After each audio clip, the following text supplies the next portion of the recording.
Now, Nicola Sturgeon fought back tears yesterday as she was grilled on her time as First Minister of Scotland during the pandemic. Sturgeon, who was in charge throughout the whole of the COVID period, confessed to deleting some of her WhatsApp messages, but insisted she's certain the inquiry has everything they need. She broke down as she was asked whether she was the right person for the job at the time. Let's take a listen.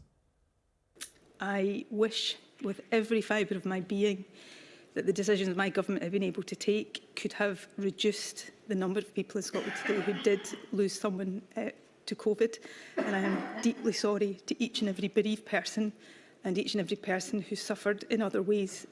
I did my best, my government did our best, and people will judge that. But I know that every day I tried my best and those working with me tried our best to steer this country through the COVID pandemic in the best way we could. Now, I wasn't keeping that close an eye on the inquiry yesterday, and I'm always slightly suspicious when politicians start to tear up. You wonder whether or not it's performative. Someone who was watching very intently was the Spectator's Scotland correspondent, Lucy Dunn. She joins us now. Hi there, Lucy. So tell us what you made of that witness evidence session there. Yeah, it was at points very emotional, and I think this is something that we're not used to seeing from Nicola Sturgeon, who so often presents herself as being very in control. She's even mentioned at certain points during the evidence yesterday she was slightly embarrassed about the fact that messages had revealed of her crisis of decision-making at certain points. And so when she did become emotional, I think at first it was unexpected, and it did happen a number of times. There are people that are suggesting it's crocodile tears. Well, yeah, I mean, as I say, why tear up now? Is it because of everything that's happened over the last couple of years? She's out of power now. She perhaps doesn't have that rigid control of the process that she used to. I mean, there wasn't contrition, was there?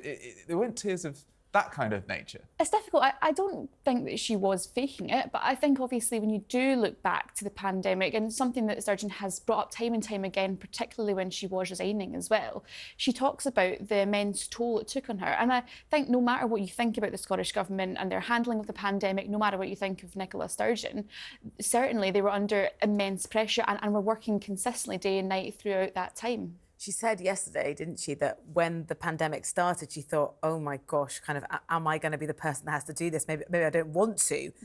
I wonder how much sympathy you think her performance was sort of elicited, because one of the big problems that she can't really wriggle out of is that she said she wasn't going to delete her messages and then those WhatsApps went missing. Yeah, I think that this is a massive part of the COVID inquiry so far. We've seen it in London as well too. The issue of missing WhatsApps, and particularly in Scotland, it's not just WhatsApps, it's meeting minutes. There were these gold command meetings that were being had, and it was a sort of inner circle. People that we didn't even include the finance secretary at the time, Kate Forbes. She wasn't initially invited into these meetings too. And I think there's real questions about accountability and whether or not the Scottish Government wanted to cover things up, or whether it was just an incompetence in terms of their own deletion message policy. Well, should we hear what Nicola Sturgeon had to say about her WhatsApps? I didn't retain them in line with the procedure I've already talked about. Are you creating a distinction between deletion and retaining? No. You had deleted them, had you not? I think deletion, I think, forgive me, I think sounds as if it was a sort of, not bothering to check whether any information was being retained. Did you delete them? Yes. I mean, there you've got someone who is in power in government, and we know that people like communicating by WhatsApp. We communicate by WhatsApp all the time. Yeah. But when these are important issues of state, I think politicians are learning serious lessons about this. But there you go, she's admitted to deleting her messages because there's a reason you delete messages. You don't want anyone else to read them. Why not?